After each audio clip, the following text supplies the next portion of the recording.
বন্ধুগণ, তোমাদের ইউটিউব চ্যানেলে সকলকে স্বাগত। যে খবরগুলো উঠে আসছে না, খবরগুলো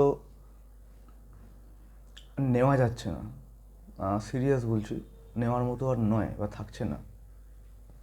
তার কারণ হচ্ছে যে একটা খবর আমরা সবাই জানি এবং জেনেছিলাম, সেটা হচ্ছে যে 9-10-এ সিট কিন্তু বৃদ্ধি হতে চলেছে বা সিট বাড়বে। প্রথমে শুনলাম 7,000 বাড়বে, পরে শুনলাম না 7,000 না 2,000+ বাড়বে। কিন্তু এখন যেটা খবর পাচ্ছি, 9-10-এর সিট নাকি বাড়বে না, যে সিটটা ওরা দেখিয়েছে ওটাতেই নেবে। এইখানে কথাগুলো কেন বললাম, যে এটা হতাশাজনক, সত্যি কথা। এই সময় আশাটাকে মনে বাঁচিয়ে রাখা মানে হচ্ছে না সেই মৃত্যুর চেয়ে ভয়ঙ্কর একটা পরিস্থিতি যেভাবে আমরা বেঁচে রয়েছি আজকের ডেটে সবাই। এখানে যোগ্য, টেন্টেড, ইন সার্ভিস, ফ্রেশার্স, আমি সবার কথা বলছি। আমি কারো বিরুদ্ধে কিন্তু যাচ্ছি না। কোনো ইন সার্ভিস হয়তো এই দেখছি কমেন্ট বক্সে ঢুকছে বা চ্যানেলটা দেখছে, আনসাবস্ক্রাইব করে যাচ্ছে, সাবস্ক্রাইব করছে, মানে যা পাচ্ছে করছে, ঠিক আছে, সেটা তাদের পার্ট, আমি ইস্যুতে যাচ্ছি না। কেন বললাম, কারণ এরা না ইচ্ছে করে এবং খুব শয়তানি ব্রেন লাগিয়ে যাতে কেসগুলো তৈরি হয় এবং কোর্টে কেসগুলো ওঠে এবং কি হয়, পুরোটা পিছিয়ে যায় নিয়োগটা। কারণ সামনে ভোট আসছে, তো এরা ঠিক বলে দেবে যে আমরা চাকরি দিতে চেয়েছিলাম, হাইকোর্ট সুপ্রিম কোর্ট কেস করে আমার চাকরি দিতে দেয়নি। এই একই ডায়লগ, একই নাটক।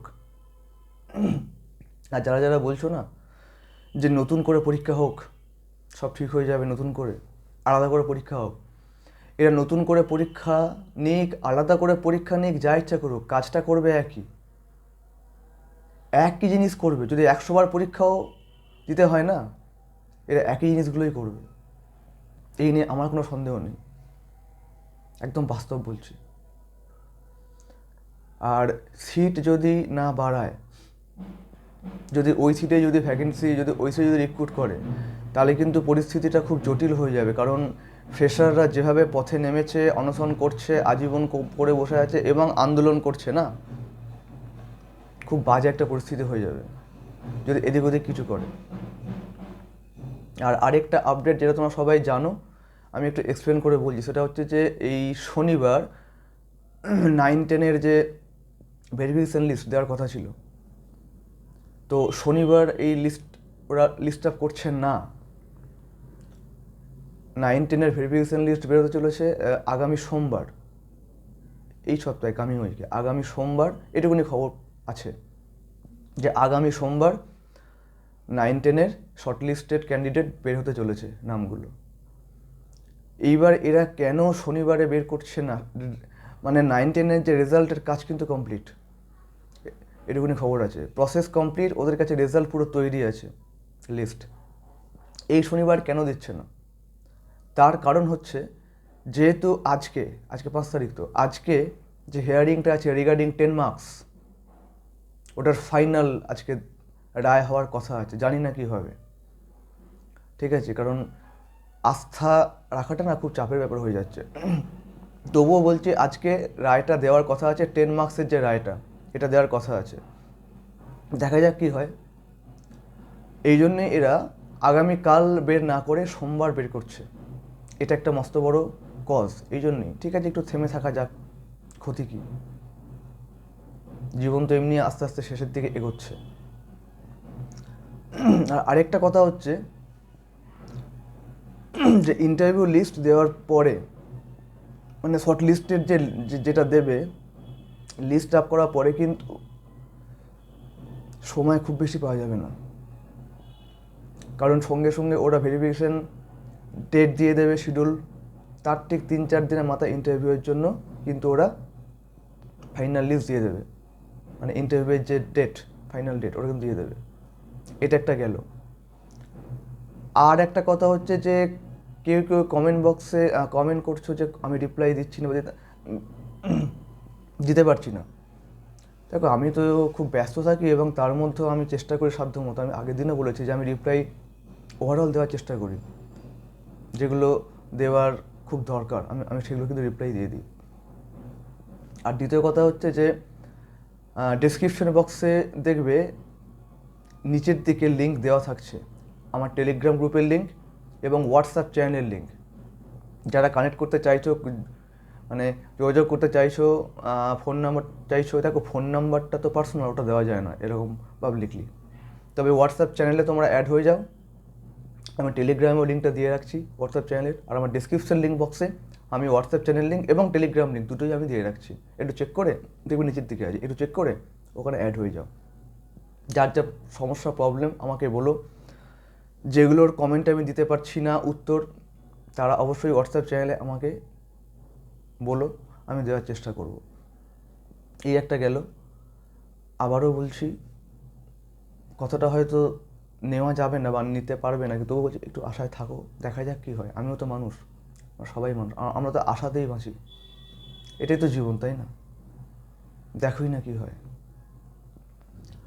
আর কথা হচ্ছে যে ইন্টারভিউ যখন স্টার্ট হবে, আমি তার আগে আমি আবারও বলছি, প্রত্যেকবারই বলি এটা, যে আমি ইন্টারভিউয়ের যারা ওভারঅল, যারা জেনারেল ক্যান্ডিডেট, যে কোনো সাবজেক্ট হোক না কেন, ইন্টারভিউয়ের জন্য যে tips, tricky methods, way out আমি কিন্তু দিয়ে দেবো,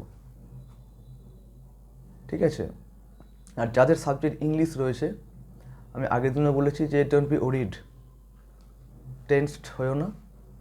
আমি একদম topic wise text, literature part যেটা আছে সব, গ্রামাটিক্যাল সেকশন সব, কোনগুলো পড়বে, কী পড়বে, কীভাবে পড়বে, কী কী কোশ্চেন ফেস করতে হতে পারে, আমি সব বলে দেবো।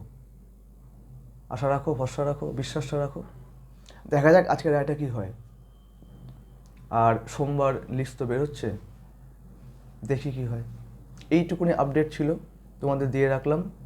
ভালো থেকো, সুস্থ থেকো, ভিডিওগুলো দেখো, চ্যানেল সাবস্ক্রাইব করো, তোমাদের হেল্প আমি অনেক পাচ্ছি। আমি তোমাদের সকলকে ধন্যবাদ জানাচ্ছি, আমি খুব কৃতজ্ঞ। আমাকে সাপোর্ট করো, তোমাদের সাপোর্ট ছাড়া আমি কিছু নই, আমি তো ভগবান নই। আমি এই মুহূর্তে তোমাদেরকে আশায় বাঁচতে বলছি, আমি নিজেও ওই একই পথের পথিক। তীব্র হতাশা, জ্বালা, যন্ত্রণার মধ্যে আমি কিন্তু কিছু না কিছু একটা রে অফ হোপ আমি কিন্তু ক্যারি করছি। তোমাদের একই কথা বলছি, আলাদা কিছু বলছি না। আর ভিডিও যদি কারো কোনো কথা খারাপ লেগে থাকে, আমি কিন্তু ক্যাটেগরাইজ করে কোনো ভিডিও বানাচ্ছি না বা বলছি না যে ইন সার্ভিসরা ভেসরটা, এটা তো সরকারের চাল। আমি আগেও বলেছি, সরকার চেয়েছিল যে ওদের মধ্যে গোষ্ঠীদ্বন্দ্ব লাগুক, ওরা লড়ুক, ইন সার্ভিস বনাম ফ্রেশার্স লড়ুক। আমরা এটা বুঝতে পারছি না, কেন জানি না, আমরা বুঝতে চাইছি না, কেন জানি না।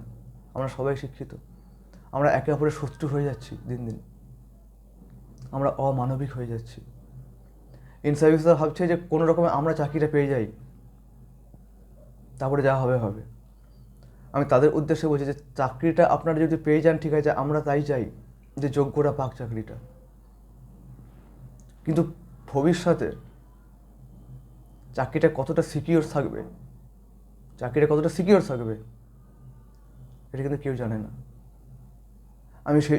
আমি সেই জন্যই বলছি যে পুরো সিস্টেমটা, পুরো প্রসেসটা রেকটিফাইড ওয়েতে চলুক, যাতে চাকরি পাওয়ার পর যাতে কাউকে অশান্তিতে ভুগতে না হয়, যাতে ইনসিকিউরিটি ফিল না হয়। আমি সেই জন্য কথাগুলো বলি। আমি একটা বারের জন্য কিন্তু বলি না চাকরি কেউ না পাক বা ফ্রেশাররা পাক বা ইন সার্ভিসরা না পাক, না, একদমই না। আমরা সবাই তো একই, যোগ্যতা একই।